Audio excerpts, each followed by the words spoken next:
Oh. George, slow down. I can't keep up. Whoa.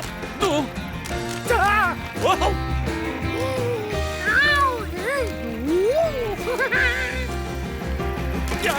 Oh, whoa!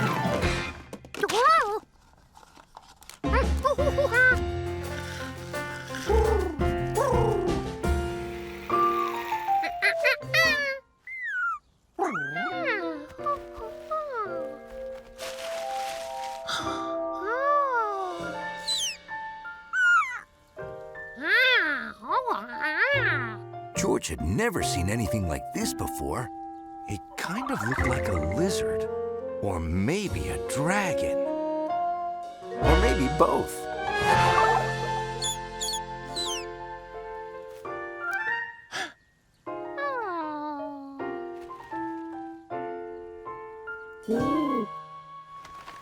Oh, you found the lid. Thanks.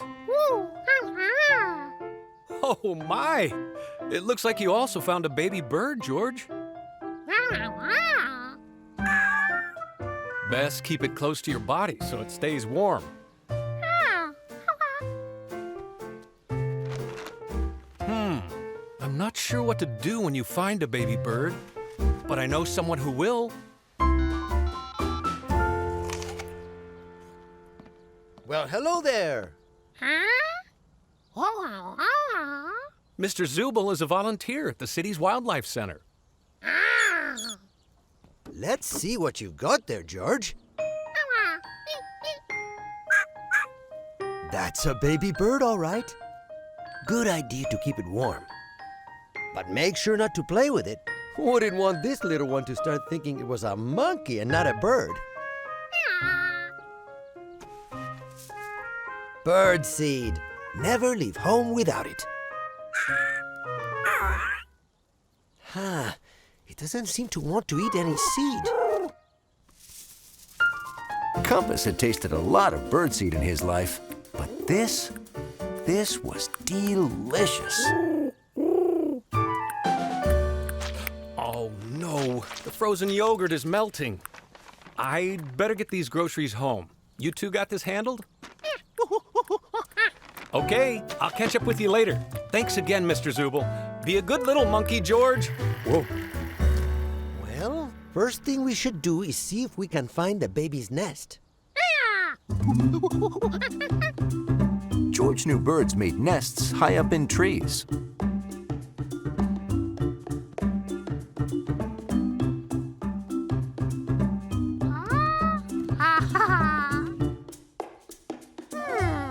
This nest was very small. Could it be the baby's? The baby couldn't be a hummingbird. Not only was the nest too small, a baby wouldn't be bigger than its parents.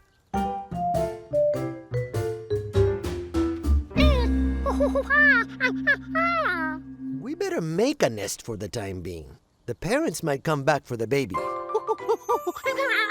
Sure. You'll need to find a container big enough to hold the baby. Then something soft and fluffy to fill it with to keep the little guy comfy and warm. The baby bird liked being in George's arms. Maybe George could make something the same size and shape. Ooh.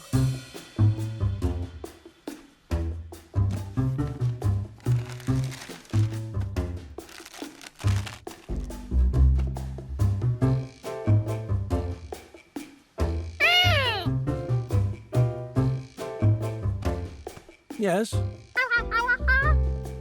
Sure. I'm happy to share my paper. I had no idea monkeys like to read the sports section.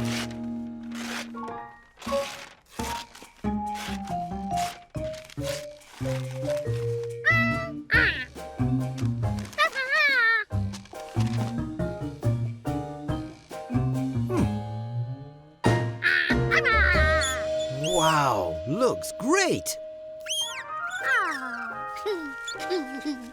Now let's find a place to put the nest while we wait.